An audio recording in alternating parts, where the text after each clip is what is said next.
Hey guys, Coach Cotto here from Icons Rugby. Just out and about in lovely St. Petersburg with the Zastava boys training session, and they're about to do a speed session with our ex-world champion speed coach, Paulina. And, just looking back, I've been asked a couple of questions around, some things about athletes in relation to coaching and what they're looking for. And one of the questions was, what do you do for position specific? It seems as though a lot of athletes go to a team training and get, a standardized kind of program from an S&C coach, or, something that's forwards and backs, or the nutrition advice is always, you need to put on weight or you need to do that. So what does that kind of relate to each person? And it's a real interesting topic because, how I look at this, and I know how we do this in the Icons manner, is we basically go about this in kind of two ways. And the first way is that you've got to have a foundation. So if you're, let's say you're a winger and your mate is a second rower and they come into a training program. Now, there's certain standards and requirements that S&C coaches look at around your fitness and your ability and your strength, and they go across all this. And one of the big things is that if you don't have a foundation or a platform to be able to go position specific, then you really don't have the right to do that kind of specialized training. So it really comes around making sure your foundations are in place first. A lot of guys go, I'm a winger, I'm a second rower, I need this, and this. Well, if you don't have the athletic foundations, if you're not strong, if you don't have good core, if you're not mobile, if you're not good off each foot, if you don't have shoulder strength, if you don't have power through the body, then what's the point of going to the next level of position specific if you can't even hold your own on a basic level?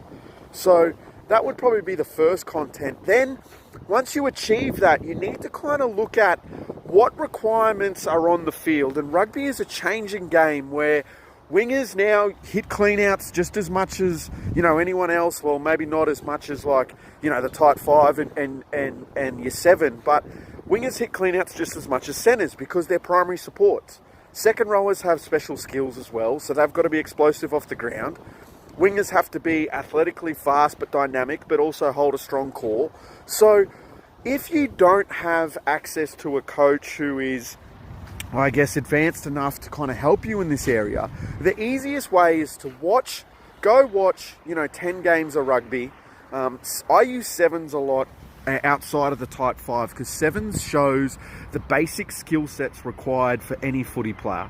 Now, if you advance that into 15s, if you're a winger, go see what wingers are doing. Watch them, watch the skill sets that they have physically. They're fast, they're agile, they're able to do this, they're explosive. But if they've got a body shape that's powerful, then they're powerful. If they're a little bit smaller, then they're extremely dynamic.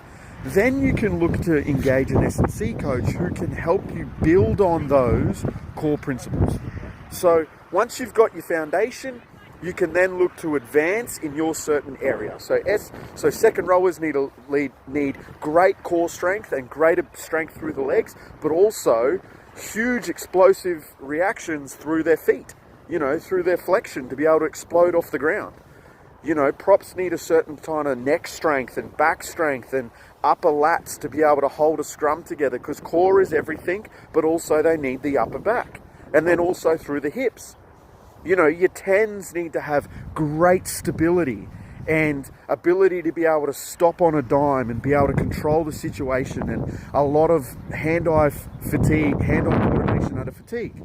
So they're the kind of things that you can do. Now, the best thing that I've ever seen in S&C is all players become great at all attributes and then excel in their kind of little chosen benefits. So you'd want your wingers in the gym to have a little bit higher box jump than everyone else to represent explosive power, and single leg and double leg. You'd want your props to have the strongest neck strength in the gym and upper body strength with great hip flexion.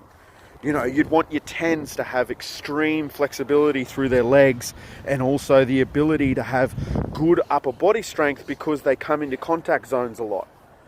You've got to look at what's required of the position identify the body parts that need to be strengthened to create a performance on the field, and then look to kind of adapt them. Now, you know, a lot of S&C coaches can do this, a lot of S&C coaches can't, because they don't have the experience. Just because you've got a piece of paper doesn't mean you know how to create this for a rugby field. So I would implore you to go look at a rugby-based S&C coach who has results in providing what's required on the field for their athletes.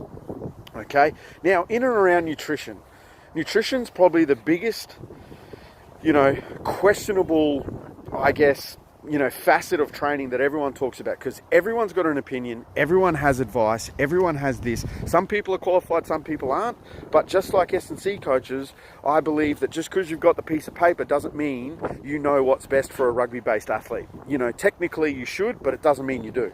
So you've got to be careful of where you get your advice from. I've had a story in the past where a guy was given a nutrition program from the same nutritionist who works for the Wallabies, and ended up getting, you know, put in hospital because he had a high dose of creatine in his diet. So, like, if that doesn't throw a spanner in the works, I don't know what will. But not saying that that nutritionist isn't one of the best going around, it just wasn't tailor-made for that individual. You know, there was not enough evidence taken. So, but the individuals need to take over their own responsibility, their own nutrition. So, if you know that you need to put on weight, first of all, you need to know how fast your metabolism is. So for a week, go to sleep, weigh yourself at night, wake up, all right, weigh yourself first thing in the morning, work out what hours it is, find out how much weight you've lost, and work out an average. Okay, I lose 1 kilo every 7 hours based on my average metabolism. That's the easiest way to work it out. If not, you can go to get tests done and all that kind of stuff, but a lot of people don't have time or money to do that. So, you're doing that. You've worked out your metabolism. Sweet, no worries. You're going to lose 1 kilo a night. Okay, so that means what you're putting in your body needs to have an extra kilo worth of food and energy to cover your day, so that when you're training throughout the day, across the week, you cover up those 3 to 4 kilos that you're going to lose, because some days you'll lose 1 kilo, some days you might lose half a kilo. So an average out over a week might work out to be you're going to lose 1 kilo a week sleeping. So your food needs to match that, plus what you're burning during your sessions, and away you go. Now, the best way to do this, what I've found with all my athletes, is we'll do a 6-week program and look to adjust every 2 weeks. So we'll put together a 6-week eating plan. We'll then go every 2 weeks, we'll figure out how much you've lost to your fat percentages, how much you've gained in your overall weight, and then look to adjust slightly. Sometimes it's got nothing to do with the amount of food that you're eating every day and changing how you eat across the week to match your training. If you've got a heavily intense training day, even though you're meant to consume twice as much food because you need the energy, you're going to struggle to because of the stresses on the body. So, on your rest days or your lighter days, that's when you pick up your food content. So, and when that relates to position specific, when people talk about what weight you need to be and all that kind of stuff, on average, it's a ballpark figure.